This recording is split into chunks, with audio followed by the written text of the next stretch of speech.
my mom would take me to do things like to try to help me feel better, but she would bitch about it the whole time, about how much it cost, or having to drive, or because there was a point I was so sick. I was so sick, and I didn't know what was wrong, and all the doctors just gaslit me and told me I was crazy. But I was bleeding, and I couldn't see it, and I couldn't hold my head up, and I was puking all the time, and just, it felt horrendous to be in my body anymore. And it wasn't the mental part of it. I kept trying to explain it to people. It felt like, I don't know how to describe it other than if you've ever done drugs, if you've ever done speed of any kind, like meth, or copious amounts of coke, or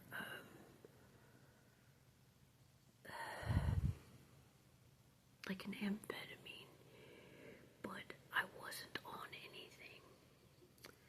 And when this started, I quit taking everything, but it was like that constantly, and my pupils would get real tiny, and they wouldn't.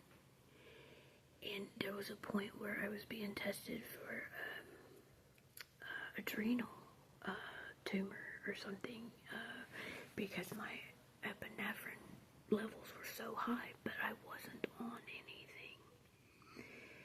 And I couldn't sleep. I didn't sleep for like maybe an hour at a time for like a year. It was horrendous. And I was in so much physical pain, and my dad was just, they were both just horrible. And they would just wake me up when I finally did fall asleep. They'd wake me up screaming at me. Or I'd hear his footsteps walking down the hall. And you just wake up and be prepared for whatever was going to happen. Whatever he was going to scream at or throw or freak out about. And sometimes it was good with Mom. Sometimes it was. And that's what's hard. That's what's hard when you walk away, or you go no contact with a narcissist or your abusers. There are times when it's good, so you miss them, and you love them. You know you do love them, but the bad was outweighing the good. And I was so sick, so physically, just it was too much. I was tired of puking, I was tired of bleeding, I was tired of itching, I was tired of it would break out in rashes.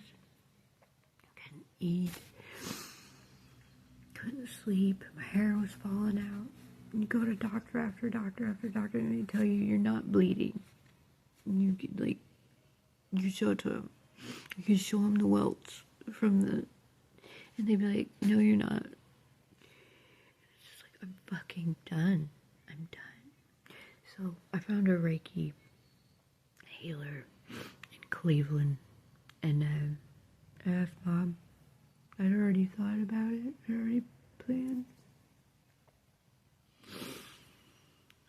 I had some stuff saved up. I'm not going to tell anybody where or what, but I was going to go and try to get some of the guilt and shame of what I was fixing to do off of me. And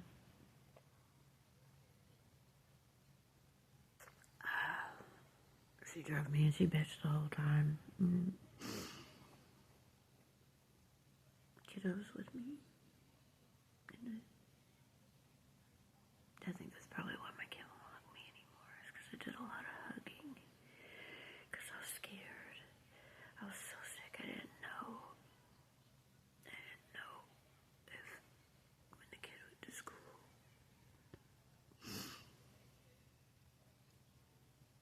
if I'd be around when he got back. So it's just like, come here,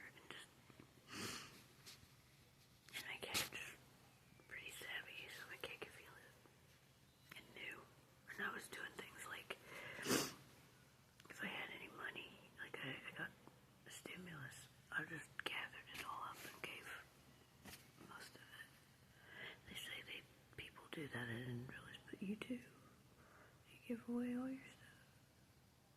Because you're not gonna take, you're not gonna, And I ordered a bunch of things. I did. I stole a credit card. I ordered a bunch of things. Make sure we get some stuff. Because they didn't ever let us do or have anything. And got some cameos for the group. Because I knew that I was never going to get to go to the convention. And most of my friends in the group would never ever get to go to a convention. You know, they're expensive. So, I got those cameos for the group.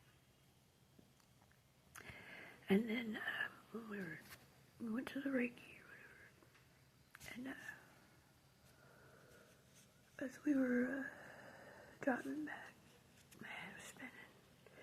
I had a constant migraine, like, all the time. And, just nauseous and dizzy. Mom was bitching. And I was just praying to my Aunt Charlie the whole way home. Because I couldn't see the lights. All the lights were always so, because my pupils, I don't know what the fuck, I still to this day don't know what the fuck that was, other than maybe it was the mold or just the constant abuse and my, and stress and my, I don't know, because once I got out, it was that part, that went away, but, we were driving back and the lights of the cars were just, it was like,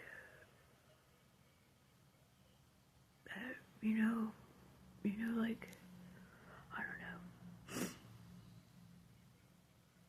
just, they were really bright, and the whole way back, I always loved that drive, from Cleveland to, it's just a nice drive, but it wasn't, because it was gonna be the last one, and,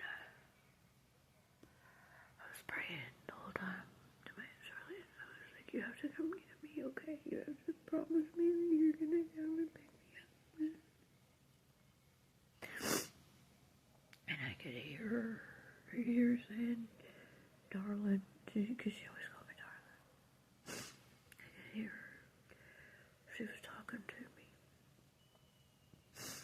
She wasn't saying anything like I'm going to or whatever, but she was just, so I knew that it was, I just assumed that she meant she would. And we got back to the house. Put the baby in bed, say goodnight. Everybody more lovingly than usual. Even though they were never. Anytime you get loving with them, what do you want? What do you want? I mean, what the fuck? It's like, well, at least maybe it'll be better soon. So, I lay down on the couch. I started sleeping on the couch in the living room because I was so sick that I didn't know if every time I go to sleep, if I wake up. So, I didn't want to be, since we shared a bed like this, I didn't want to be in it after that time that I passed out in the hallway and Dad put me back. I didn't want to be in it if I didn't wake up and my baby be the one, because nobody ever checked on, me, nobody ever, and I didn't want my kid to be the one to have to take care of it, because I couldn't trust anyone around me to do the right thing, or, not put all the pressure. So, I would sleep on the couch in case, that way one of my parents would find me and have to deal with it.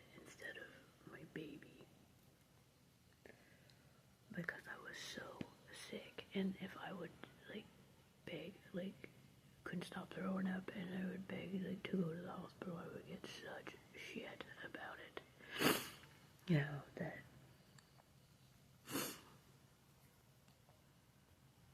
go lay down, go take a Tylenol. Well, now I can't even get a Tylenol here, so, but I didn't want my kid to be the one. So, when we got back to the house, I lay down on the couch, and I prayed a lot, and then I went to sleep, and it was one of the first times I slept in a while. That's all that happened. I slept. And then I woke up. And it was the same shit. Different day. But it was like, there was part of it was like, fuck. I woke up. I gotta keep doing this. God damn it. Still in the same body that hurts and sucks and feels terrible.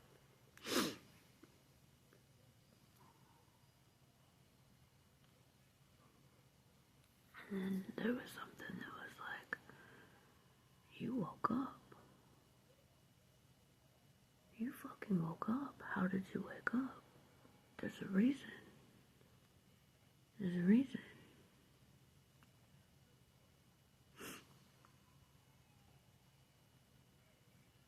There's a reason why my aunt didn't say she was coming to get me. She was just being sweet. Because she knew why I woke up.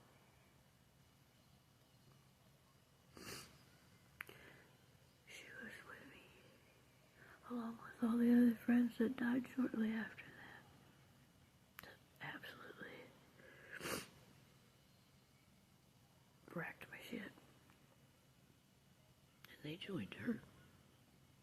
And they kept me going, and held my hand and talked me through all of this too.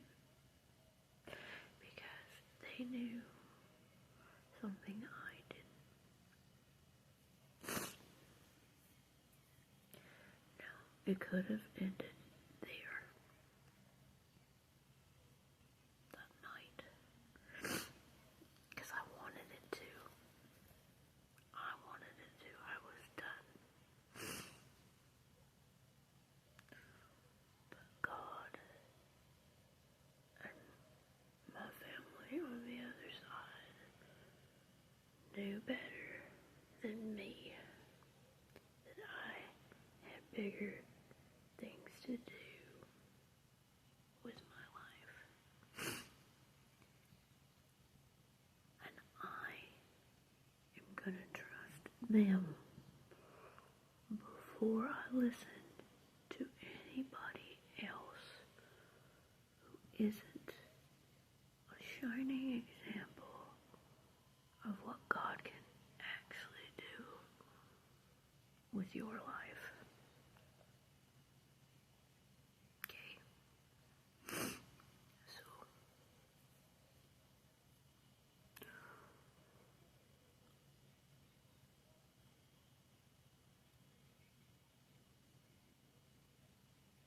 when you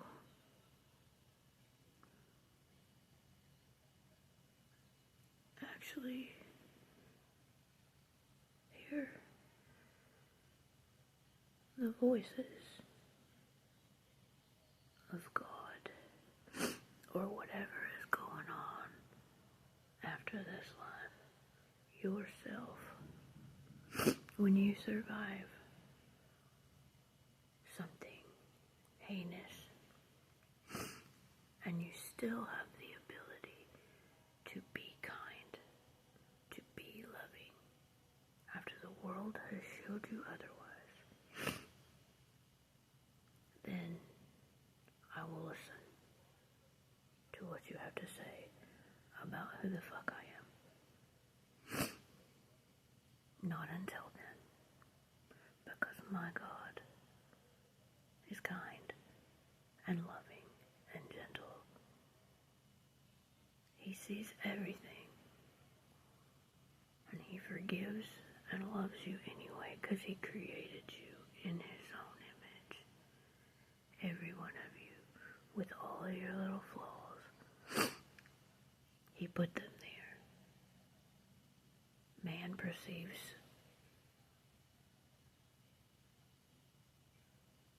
through their own lens.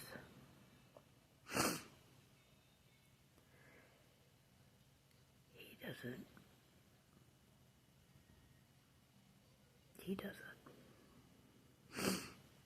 And if He, or whatever the hell happened through all of that, because a lot of it was beyond me and beyond my own understanding, which, I don't know if you've read that book, but he tells you not to lean into your own understanding. I'm going to trust him before I trust anything anybody else tells me about me, okay?